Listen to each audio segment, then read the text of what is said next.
ஈவிஎம்க்கு எதிராக ஆர்எஸ்எஸ் சங்கி கும்பலுக்கு எதிராக இந்த பிஜேபிக்கு எதிராக இந்த பொறுக்கி சங்கிகளுக்கு எதிராக வந்து தொடர்ச்சியா வீரியமா களத்துல நின்று போராடிட்டு இருக்கோம். அதனால இவங்களால வந்து பொறுக்க முடியல. ஃபுல்லா வந்து எப்படி வந்து நேர்ல வந்து எங்கள்கிட்ட வந்து ரவுடித்தனம் பண்ணாங்களோ அதே மாதிரி இப்ப வந்து சோசியல் மீடியால வந்து ஃபுல்லா வந்து அசிங்கமான விஷயங்கள், அது கேவலமா பேசுறது, மனித கழிவை விட இழிவான பிரிவு எழுவீங்க, அந்த அளவுக்கு வந்து ரொம்ப மோசமான வார்த்தைகளை உபயோகம் பண்ணி வந்து கேவலமா பேசிட்டு இருக்காங்க. இது வந்து இவங்களோட தந்திரம், பல ஆயிரம் வருஷமா வந்து பிராமணியத்தோட தந்திரம் இது. இந்த ஆர்எஸ்எஸ் பார்ப்பனர்கள் வந்து என்ன பண்ணுவாங்க அப்படின்னா, பெண்கள் வந்து சமுதாய வாழ்க்கைக்கு வந்து முன்னாடி வந்தாங்க அப்படின்னா அவங்க வந்து அசிங்கமான வார்த்தையில பேசி அவங்க வந்து பொது வாழ்க்கையில இருந்து அவங்க வந்து ஒதுங்கிடணும் அப்படிங்கறத இவங்களோட டாக்டிக்ஸ் தந்துரும். அதெல்லாம் எங்கள்கிட்ட வந்து பழிக்காது. இது வந்து அடக்குமுறை வந்து ஏவ இன்னும் தீவிரமா உன்னை எதிர்த்தா போராடுவோம் நாங்க. ஏன்னா வந்து இப்ப நாங்க வந்து சமுதாயத்துல முன்னாடி நிக்கிறோம், துணிச்சலா நிக்கிறோம், உயிரே போனாலும் பரவாயில்ல சொல்லிட்டு தான் நிக்கிறோம். நாங்க உயிரே போனாலும் பரவாயில்லங்கிற துணிச்சல் இருக்கனாலதான் குஜராத்துக்கு வரோம்.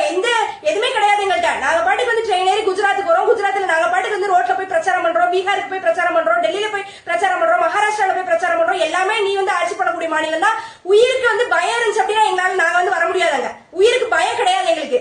நீ வந்து இவ்வளவு கேவலமா வந்து பேசுற அப்படின்னா உங்ககிட்ட அந்த நாட்டை வந்து விட்டுட்டு போக முடியாது. இப்ப வந்து எங்களையே வந்து இவ்வளவு தூரம் டார்ச்சர் பண்ற, இவ்வளவு இழிவுபடுத்துற அப்படின்னா அடுத்த தலைமுறை பெண் குழந்தைகள்ல இருந்து எப்படி வந்து நீ வந்து என்ன பண்ணுவ? நீ உங்ககிட்ட நாடு இருக்கு அப்படின்னா அவங்களுக்கு எல்லாம் என்ன பாதுகாப்பு? கண்டிப்பா வந்து உன்கிட்ட வந்து நாட்டை வந்து விட்டுட்டு போக முடியாது. அதனால ஆர்எஸ்எஸ் பிஜேபி சங்கி நாய்களை வந்து ஒழிக்கிறதா எங்களோட முதன்மையான குறிக்கோளே அதுதான்.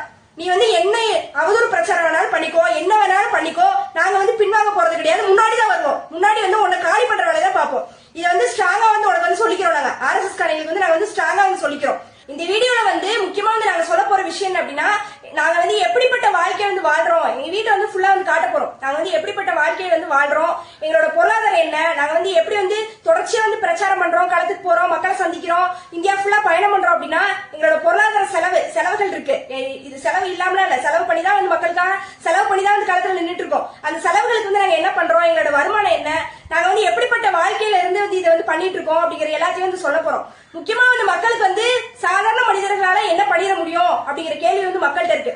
ஆனா வந்து உலகம் ஃபுல்லா நீங்க பாத்தீங்கன்னா, வரலாறு படிச்சு பாத்தீங்கன்னா, சாதாரண மனிதர்கள் ஒண்ணு சேர்ந்துதான் வந்து மிகப்பெரிய புரட்சியை, மிகப்பெரிய மாற்றங்களை உலகம் ஃபுல்லா உருவாக்கி இருக்காங்க. பல நாடுகள் வந்து அதான் நடந்திருக்கு.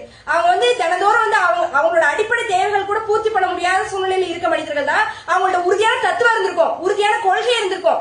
அரசாங்கம் வந்து தப்பு பண்றானா அதை துணிச்சலா வந்து தட்டி கேட்கக்கூடிய தைரியம் இருந்திருக்கும். அவங்க எல்லாம் வந்து ஒண்ணு சேர்ந்துதான் நாட்டுல வந்து மிகப்பெரிய மாற்றங்களை வந்து உருவாக்கி இருக்காங்க. பல நாடுகள் வந்து உருவாக்கி இருக்காங்க.